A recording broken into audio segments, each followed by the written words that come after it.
Hey guys, what's up? I'm CJ and welcome back to my galaxy. Today we're talking about Despicable Me 4. Now these immediate reaction videos are generally trying to be like more chill version of videos on my channel because normally I type out like an outline for film theories. I really organize myself and like this is the evidence I have because this is why this thing happened in this movie and we're analyzing things. But this video series of immediate reactions is essentially so we can just like chat. I'll tell you what my opinions are, you tell me what your opinions are, and we'll have like a great time discussing the movie and why this is a part of blockbuster season, you know? So, and just that loud noise was me accidentally scratching my wall. I do that sometimes because I sit so close to my wall, as you can see, that sometimes I will bump into it. I've done that in a couple of videos recently. And also my camera is giving me like on an angle vibes, and I've been trying to like figure out if it's actually on an angle or if I'm just going crazy. So anyway, Despicable Me 4. Despicable Me was a movie that came out, the very first one, when I was like a baby child.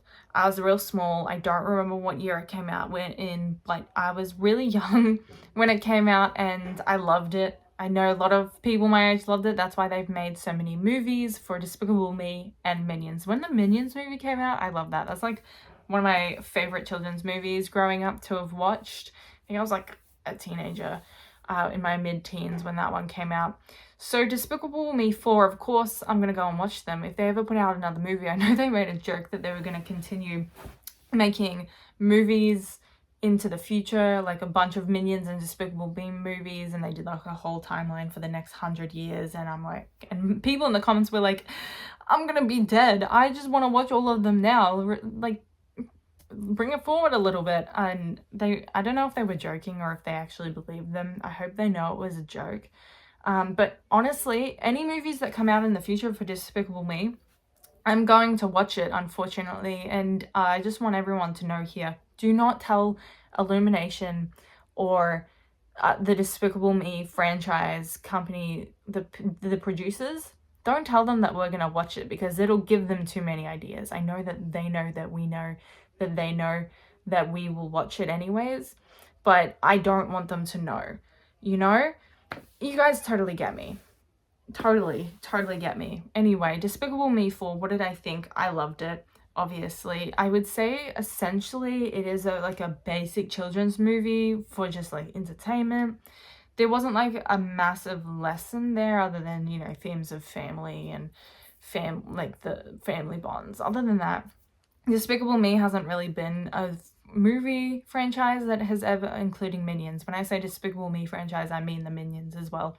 It's never been like a franchise that has, you know, given us an important message. They just have like funny themes. They're just something to just watch as a family, and it's fun, and we love it for that. And this movie was once again like that. I think a lot of what they did was still very unique to what they've done in the past few movies, and I'm gonna be so honest with you guys, I cannot remember a single thing from the third movie. From the third Despicable Me, don't remember when it came out. Don't remember anything except for the fact that he discovers his long lost brother, twin brother I think, and Margot gets engaged because she didn't understand cultural traditions. So, and what's her name? Their mum, redhead, lipstick taser woman, God, I don't remember her name. She tries to become like a proper mum to them, and it's like all adorable, and at the end she like becomes like a proper mum, and yeah, it's so cute. So that's what I remember from it. And I just remember like, oh, it's adorable, it's Despicable Me. Did I even watch that movie? I did, because I do remember plot lines from it. I every time when this new movie came out, I was like, oh my god, I don't remember what happened the last time. I didn't know there was like anything past number 2 for the movie franchises. Anyways, let's go back to Despicable Me 4, right? So the whole thing is that there's a new baby. They've been moved, and this is if you're watching this, hopefully you've already watched the movie. Spoiler warning, there's a new baby. They've been moved houses because they're in witness protection, essentially, and he's being attacked by a new villain. you know, that's just generally the basis of the film, and I think it was good. It was pretty basic, like I said. One thing I liked that he kind of became despicable again. I think one of the things that they lost with Gru becoming good and continuing the franchise as well is that he's not despicable anymore. Well, I would say he's kind of despicable in the way he's looking after, like, he's a protective dad. You guys know what I mean. He's only a bit of a villain, super villain when it comes to protecting his children, and he'll attack people if he needs to. So I think the way he went back into a super villain ways, by the way, it just reminded me, class of 85, someone tell me how old that makes him. Okay, let me get out my calculator. What year is it? 2020. It's only also been a couple of years, and because they don't age a lot, but there's an extra baby around, so they've aged like maybe I'd say no more than 3 years over the course of the franchise. So whenever it was released, add 3 years onto that, and that's when it's actually happening. But I'm taking away 2024 to 1985. That makes him, that's not right, 39? That's not, are you sure? There's no way he's 39, 1985. 39. Oh, because he was 18 when hang on. 39 plus 18. 57. That's more accurate. He was 57 when, I'm so bad at math. So, 57. Wow. Damn, son. Oh my God. Like in his wow. God. He really lived that supervillain life for a good hot minute, didn't he? Jeez. 57 is so old. Oh my God. That's insane. Okay, let me just calm down. 57 is fine. That's not super old. 57. Okay, so there's a new baby. What I was saying is the whole plot line with Gru and his new baby and the little girl that lives next door to their witness protection program house becoming a supervillain. I really like that subplot, that he went back into his supervillain ways a little bit to help out a kid, because it brings into his past and his present values together of like being very friendly, you know, and not despicable anymore, but also like his supervillain ways, and that he's always gonna have a little bit of supervillain in him. And I think that's really cute, and I like the ending that she eventually got into that school and she didn't like, not, you know, Gru didn't try to change who she was. He was just like, sure, you blackmailed me, I may as well go along with it. I really like that subplot. The subplot of, there was like a very short subplot of, I don't remember her name, lipstick taser woman. Yeah, she became a hairdresser and was really bad with it. I knew that was going to happen from the very beginning. Another thing about this movie is that it can be quite predictable, but I feel like it also doesn't take away the fun of it. There's definitely, it's a kids show once again, and I'm an adult, so I'm an adult watching a kids show, and you know, of course it's going to be a little bit predictable, but it's fun for the kids. And it's great, and we love that. One thing, I loved that there was someone that was literally a cockroach man. That was insane. Gru's baby is definitely growing up to be a super villain. You know, I don't think there's any stopping that kid.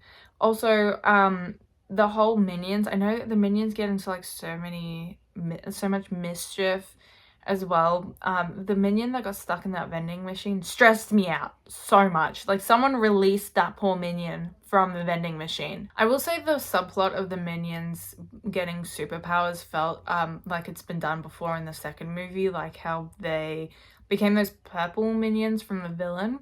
I think that was very like repetitive.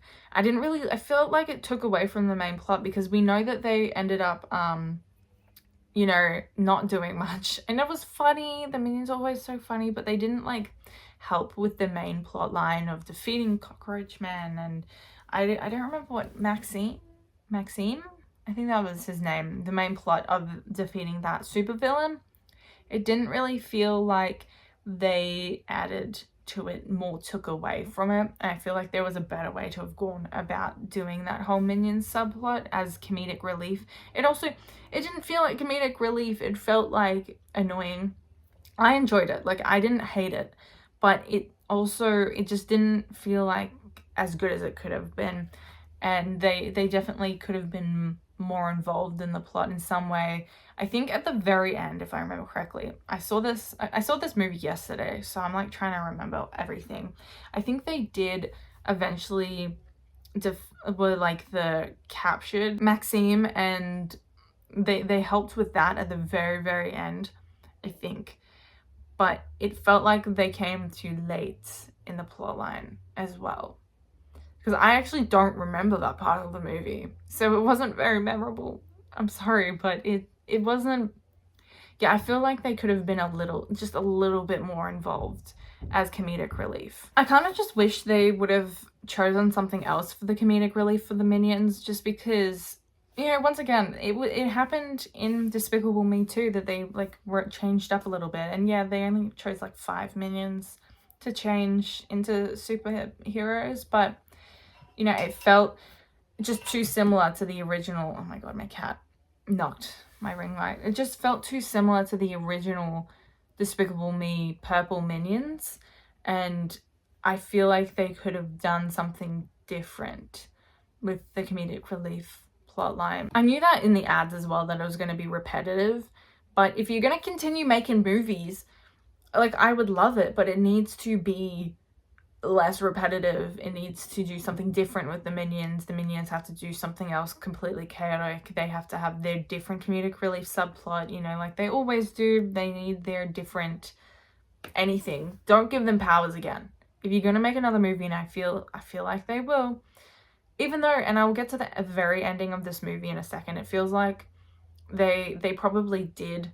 They're not going to make another movie, but at the same time, I'm like, come on, it's kind of like Toy Story at this point. Like, you think it's gonna end and then it doesn't. So if they're gonna make another one, do not give the Minions superpowers again. That is going to be too much, too repetitive. It's too much like the purple Minions. Don't do it again. Now for the ending, I also found that I loved the very, very ending when Gru admits to stealing Maxime's, I'm just going with the name now, even if it's not right. He admits to stealing Maxime's year 9, 9th grade song for the talent show, and they do like a sing-off sort of thing, and all the villains from the past movies have come out. What I loved was that they aged up the villains from the Minions movies and Rise of Gru. I loved that one. It's just they aged up, and the woman from, was it the first Minions movie? I feel like it might have been the first Minions movie, because they were trying to find a new villain to be their minions of, right? And she stole the crown, right? And she became queen, and she had like a grey bit of hair, and her husband also, he had like massive eye bags underneath his eyes. Like they had aged as well. And I absolutely loved seeing that they'd aged them up, because they took notice. That was like such like a good detail to have included, that they added those little bit of detail to it when they didn't necessarily have to. They just had to, you know, add them as they were in their respective movies. But they didn't do that. No, because Despicable Me, if they're going to continue the franchise, they're going to do it right. I just loved all the villains dancing because we got to see them all, and that's what made it really feel like it was an ending, very much the final movie, which I feel like they definitely could come back, but it did feel like a farewell. Like, look at all these villains we've created, and all of the Minions and Gru's storyline that we've created in this franchise. We'll show them all to you as a final farewell. And that's definitely what it felt like. So if that was the very final ending, final movie to the whole franchise, I'm happy with that. I'm happy to just leave it and never see it again and rewatch all the other awesome movies that they've put out. Anyways, guys, that is it for today's video. Please let me know in the comments down below what you thought of Despicable Me 4. I would love to know what you thought, and who was your favorite character in this movie. I think mine would have to have been Gru Jr. I was trying to figure out his name, Junior, because they call him Junior throughout the movie. He's Gru Jr. yeah, Gru Jr. is definitely my favorite because he is going to grow up to be a supervillain, and I'm sure Gru is going to support him through that. And I just would love to see maybe a movie, if they bring it into the franchise, of a movie on Gru Jr. I feel like that could work. I feel like it could, and that would truly be a new Despicable Me movie. If you like this video, please like and subscribe. Definitely comment down below as well, answering my questions. Who was your favorite character in Despicable Me 4? Once again, guys, I hope you enjoyed this video, but I've been CJ, and I'll see you guys in the next video. Bye!